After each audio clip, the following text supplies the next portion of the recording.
Hello everyone. In this video I'm going to demonstrate how you work your way through a funder's website. This particular funder is the Unitarian Universalist group, and this is the funder that we are going to practice writing a grant for your proposed project. So the first thing I'm going to do is click on Our Funds. This particular funder has multiple programs through which they prioritize different things to fund. We are going to make our application to the Fund for a Just Society. So I click on their page. And then the biggest thing that you're going to do at this point in time as a practitioner who's preparing to write a grant is just read every single word on their website about applications and about this fund so that you can be certain you're clear on what's a priority to this group and ensure that your proposal communicates well to them, that your planned activities are definitely in alignment with their priorities. Now, the Fund for a Just Society starts out by providing some guidelines. And essentially what they're saying here is that all of the proposals must meet 3 criteria in order to even be considered for funding. Now, these criteria are very much in alignment with the values of social work and with the values of community-based practice, which is what makes this one a particularly great example for you to use as you create your own grant for community-based practice. So the first criteria is that you use community organizing to bring about systemic change. This is why in your priorities and intervention plan, you have to name and describe the community-based practice model that supports your concept. Now you can take that model and the evidence behind that model or the literature that supports that model and use it to communicate how you are definitely using community organizing to bring about systemic change. Their second criteria is that you or your project is mobilizing those who have been disenfranchised and excluded from resources, power, and the right to self-determination. This is that social justice aspect. How is your community-based strategy going to address some kind of inequity in your community? And how will your proposed project diminish or decrease or dismantle that inequity? And then finally, that you have an active, focused campaign to create systemic change.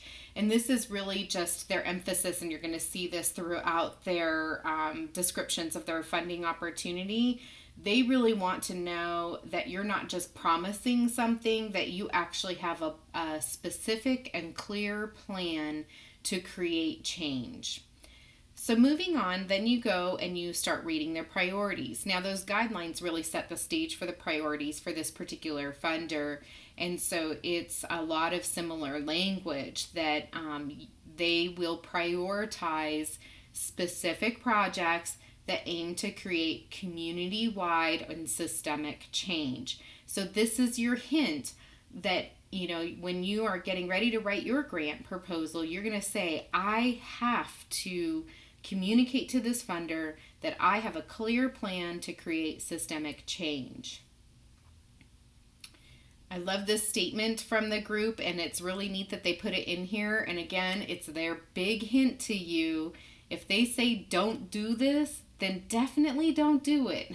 In some cases, I've seen funders where they say, we told them not to do this and they did it, and so therefore we're just going to discard this application and we're not even going to consider it. So if you ever see the word don't in your funder's language, then double check that you did not do that. So in this case, they're saying, don't say that you're going to empower people. Tell them specifically what actions are you going to take that may empower people, and then through that empowerment, change is created. This is where that logic model can be really helpful, because you can show if we take these actions, then people will be empowered. If people are empowered, then they will create this change. So you must show how your specific actions will lead to specific outcomes. Always read the restrictions, and again, if they say don't do it, then make sure you're not doing it.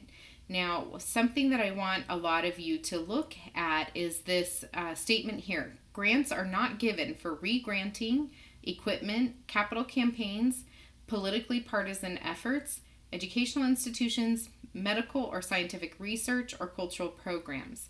So I won't go through each of these specifically, but you can't take your money and then turn it around and give it to somebody else. That's re-granting. You can't buy equipment. Now, let's say your project was to purchase maybe a vehicle or a van or a bus or something to increase access. Could that be categorized as equipment? That's tricky. So normally equipment generally refers to computers. They don't want people to use their funding to buy a bunch of computers for the office. Now, could equipment include a vehicle? That could be. In practice, you would contact your funder and seek clarification on that. For the purpose of this assignment, I'm going to allow you to utilize the purchase of transportation as an allowable expense in your specific proposals. But again, in practice, that's a good one that you'd maybe want to seek clarification on from the funder themselves. Capital campaigns are usually like building new buildings, big, building parks, things like that. So they don't want to fund that. And politically partisan efforts. There are some limitations on what nonprofits can do around lobbying, and so this is their way of ensuring that they're not crossing that line. Moving on, and again, you want to read all these details yourself so that you're very clear, but usually a funder will offer you some type of range of money that would be allowable to ask for. In this case, they are saying the maximum grant that they'll award is $15,000, and that most grants are between $6,000 and $8,000. Every practitioner will have sort of a different strategy and how they approach it. Some people believe that they should stay within the $6,000 to $8,000. I tend to think, well, if $15,000 is the maximum, if that's what you need for your program, then you should request that. And then expect that if you get funded, they might drop it down. So it is possible for a funder to say, yes, we will fund you, but we're not going to fund you for the full amount that you asked for. So my personal preference is that I tend to shoot for the max and then understand that I'm probably going to get cut. But I'd hate to ask for $8,000 and then get cut down to $5,000. I'd rather ask for $15,000 and then hope that they only cut me down to $8,000. So again, this is kind of a preference, kind of a style of practitioners, of grant writers. And it's also beneficial if you know anyone who is familiar with this funding source or who has applied for a grant from this funding source. Sometimes asking people with prior experience what they recommend is a really good way to go when you're trying to figure out that funding formula. Okay, so how to apply. This is that critical piece that I was saying on the Blackboard page that you must follow the instructions. Now, I'm going to modify those instructions just a little bit just to adapt this more to an assignment. But they're saying to submit a proposal, please complete the questions for narrative found on this page. For additional information, refer to the application process, materials to be included, and the application forms. So this is your hint. While there's information on this page, there are other pages. So this is one where it can get tricky. If you don't go click on these and look at those other pages, you could miss a critical element of the application requirement. So I'm going to go ahead and click on those elements so we can look at that. So first, let's look at the application process. I'm not going to go through all of this, but basically what this does is it describes their deadlines. It describes how they review applications, how they accept applications. So you can see here, we do not accept applications by Federal Express via fax or email. So if you turn around and you send in your application using one of those forms, they will likely not even entertain your application. So what they want you to do is mail all of your applications to the address on the screen. And then they give you how they review it and their timeline. Now scrolling down, this is again another one of those things where it's kind of tricky. It's a little bit hidden. These are what I like to call the technical requirements. So they're saying include 2 copies. So you don't just mail 1 copy, you mail 2 copies with all of your attachments. Use regular sized paper, make sure that it's solid white. You're going to do a single-sided only print, so no printing on both sides. 12-point font and 1-inch margin. So these are all the requirements that you will use for this assignment when you create your own draft. They do not want you to staple it or use a folder. You obviously aren't actually mailing this in, so you don't need to worry about those pieces. Now, the number of pages for your narrative, they say keep in mind that your application will be photocopied and read along with 20 to 60 others. Make it easy for the readers. This is an interesting statement. It's a vague statement, but what they're telling you here is, look, we're going to be reading a lot of these, so you need to make it easy for us to read it. So you need to make it clear that you've addressed all of the required elements. You need to make it easy for them to find specific sections of your grant. Your writing needs to be succinct, credible, and clear, not full of jargon. So that you stand out, that it's clean, literally and figuratively, and that you make it a pleasure for them to read. You want them to be excited about your proposal and not allow it to be one that's just within the stack of 60 others. So, and I'm going to go back up to this. So this says number the pages. I thought it was saying number of, but this is just simply saying you need to include a page number on that narrative. Okay, I'm going to just hit the back button to go back to the page that I was at. So we reviewed this application process. I'm going to look at these materials to be included.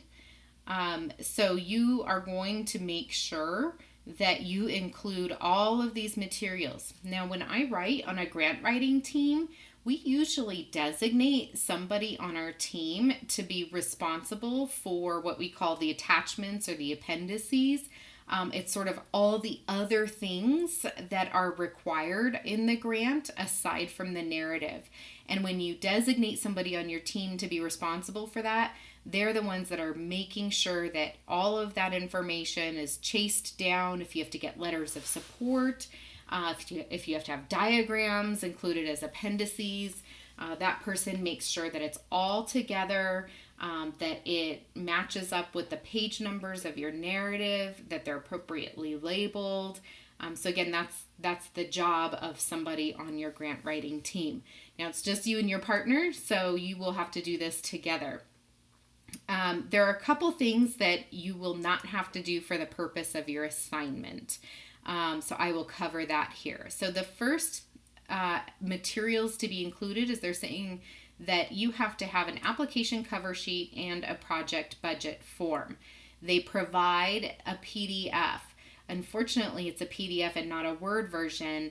This does not mean that you can handwrite in the PDF and scan that back in. You must figure out how to fill it out in the PDF form so that you have a printed version of this document. So right away, I would think as a grant writer, I better spend a little bit of time on this because I might have some technical difficulties filling out a PDF form.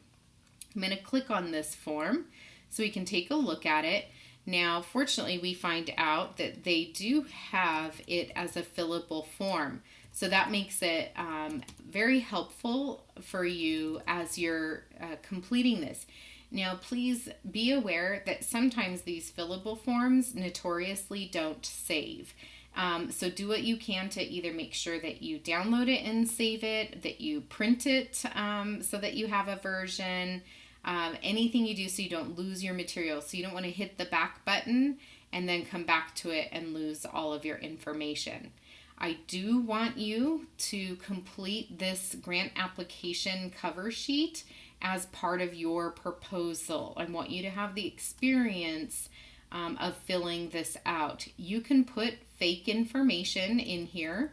Again, I want you to go through the exercise of filling this out. You don't necessarily have to have the correct answers. So again, you can put fake information.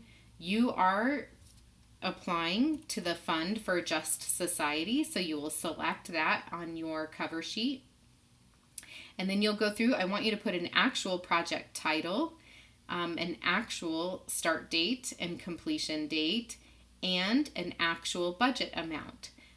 So this is where you can either get creative or you can go through that exercise of practicing creating a budget. And I'll show you that here in just a moment.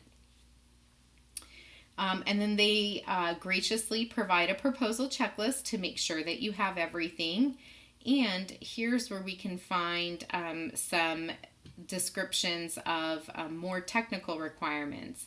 So they're saying that your narrative, we'll look at that in just a moment, cannot be more than 8 pages. Number, write out, and answer all questions. When I read that, I have to actually include this, write out the whole question in my narrative as I'm writing it.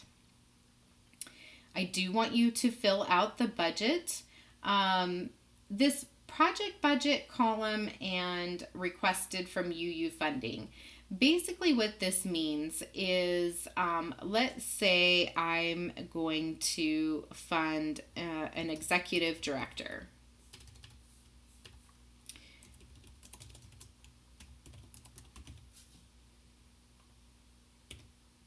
I'm having a hard time spelling here. Okay, so I'm going to fund an executive director. I'm going to think about, first and foremost, how much time I need of that person for this particular project. And I might determine I need that person as a half-time position. Okay, so half of a full-time position. So I'm going to put 0.5 FTE. FTE stands for full-time equivalent. So this is half of a full-time equivalent. That's what I believe would be necessary for this particular project. Now, if an executive director's salary is $80,000, then half of that salary is going to be $40,000, correct? Now, I might say, oh, clearly with a maximum of $15,000, as this funder has said is the maximum you can request, I'm not going to go and request $40,000 from them for this executive director's salary. Maybe I'm only going to request $3,000 from them to support my executive director. But what I'm saying here is, however, even though I'm only requesting $3,000 for an executive director, it really actually takes $40,000 for that person to operate my proposed program. So this first column, project budget line item, think of that as the actual total expense for your entire community-based strategy. And then what you are requesting from them is sort of the reduced cost that's not going to exceed $15,000 in this column. So you could have a program that in actuality costs $135,000, but you are only requesting $15,000 from this funder. So again, I want to see something that looks real and is your best shot. I'm not going to be heavily critiquing this section. I'll offer feedback, but I want you to go through the exercise of trying to complete a budget. I'm going to leave this section be optional for you. If you are enjoying working out the budget, I encourage you to keep filling this out, but this is optional for you. This is basically saying, what are your income sources then for your program? So I was showing a big deficit between the actual $135,000 and the $15,000 requested. So essentially in this piece, I'm going to show how my other income sources, it could be grants, it could be donations, fundraisers, how that income source is going to make up that difference. Again, I encourage you to complete this, although I'm not going to require it. And that is the end of the cover sheet and budget form that is required of this grant. Okay, so now we're still on the page that says materials to be included. We just looked at number 1, and you are expected to do that for your assignment. Number 2 is final or interim reports. This is only for folks that have received a grant from this organization in the past, which you have not, so you do not need to include any final reports. Your narrative is a material to be included. We will cover that in just a moment. Your annual organizational budget, you do not have to include.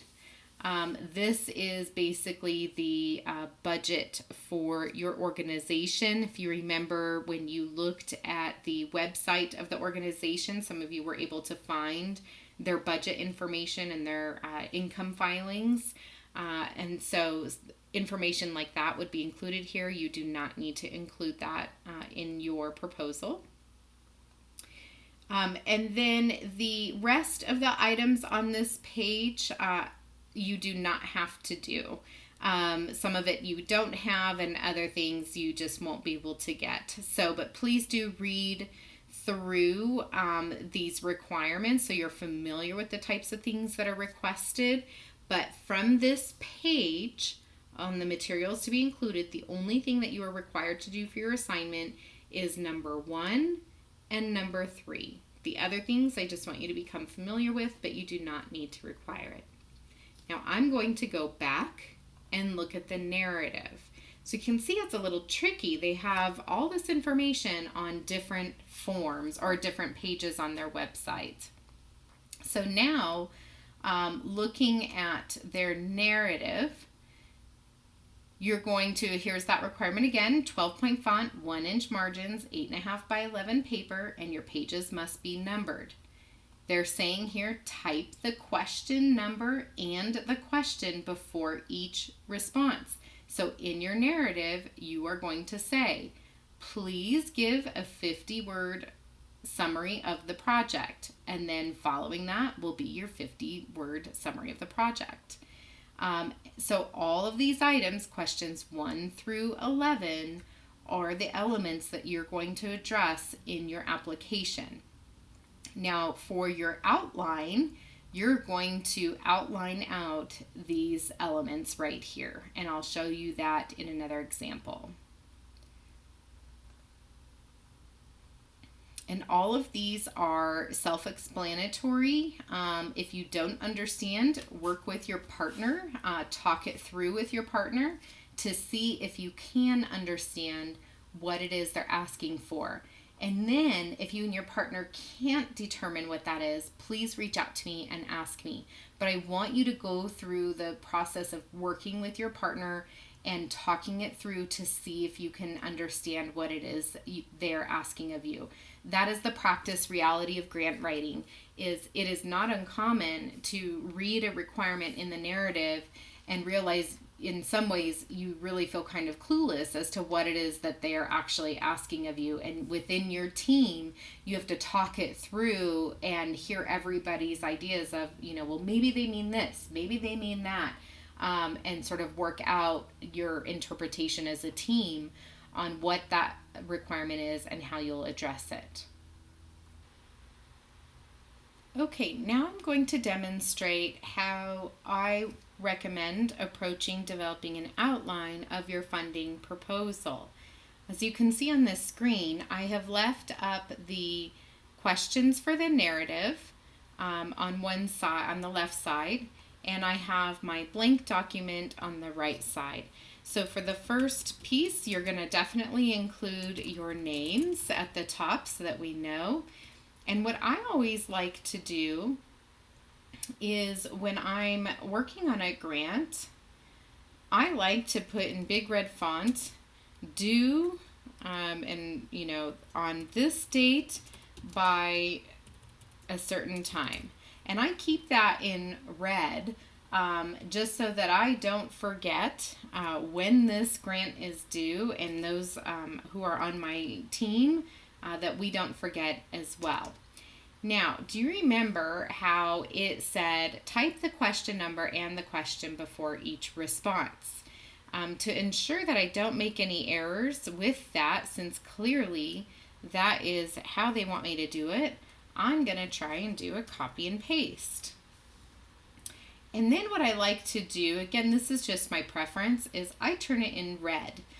That way I know that this is straight from the funder, and it's not my own words. And then as I finalize elements, I will go back and turn that font black as I'm getting ready to finalize my proposal.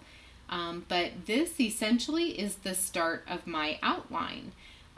So then what I would do is the 50-word summary you can't do until the end, because you can't summarize the project until you know what it is, right?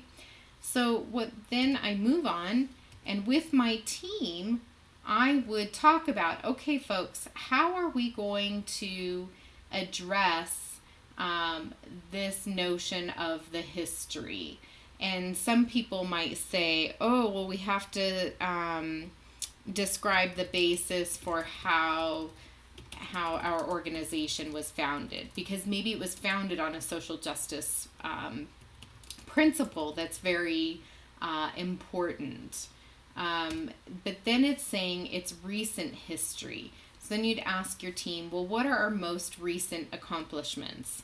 Now, you all don't have an organization with recent accomplishments. You can either fudge this piece, or you can include something in your final, and I will accept this. You can say, enter recent history.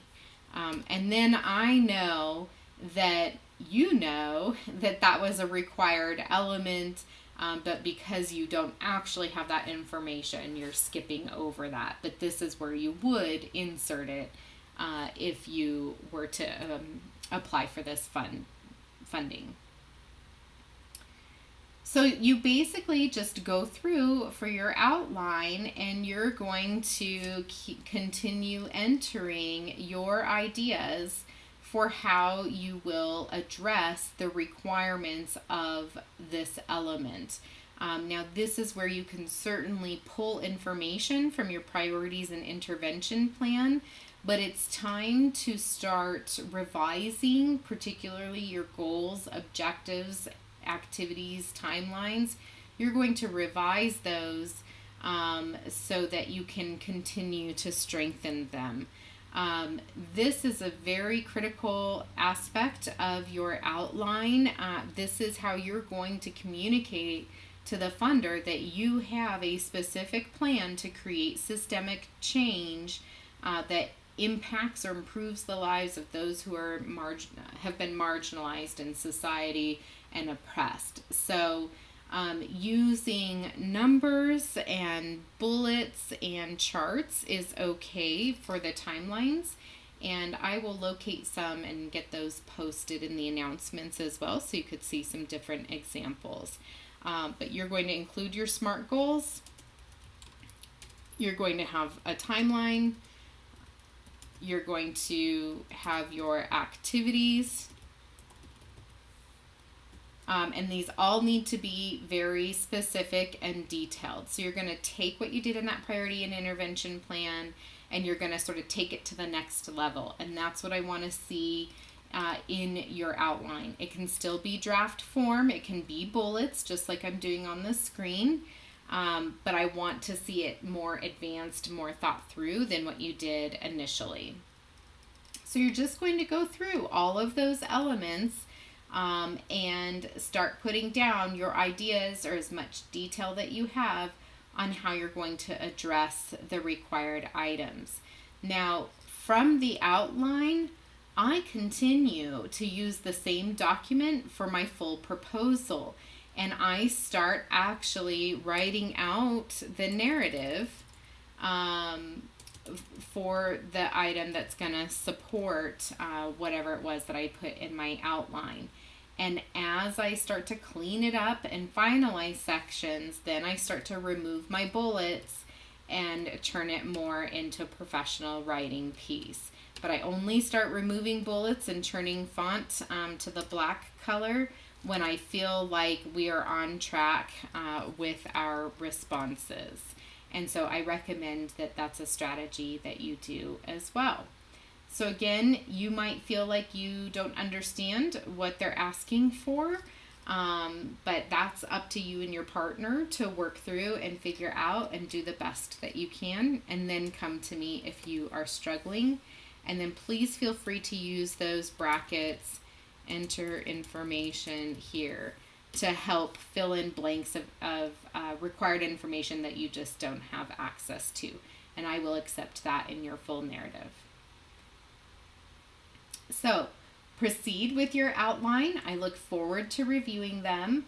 As you review the outlines of the other groups, all I want you to do is just look at, did they look like they have a good plan to address the required element? Is there something that they've forgotten or that they need to address further? So you're going to be looking at it from the standpoint of, does your peer group have a good plan to address all of the required elements? Keep an eye out for more information and supporting materials, and I look forward to reviewing your outlines.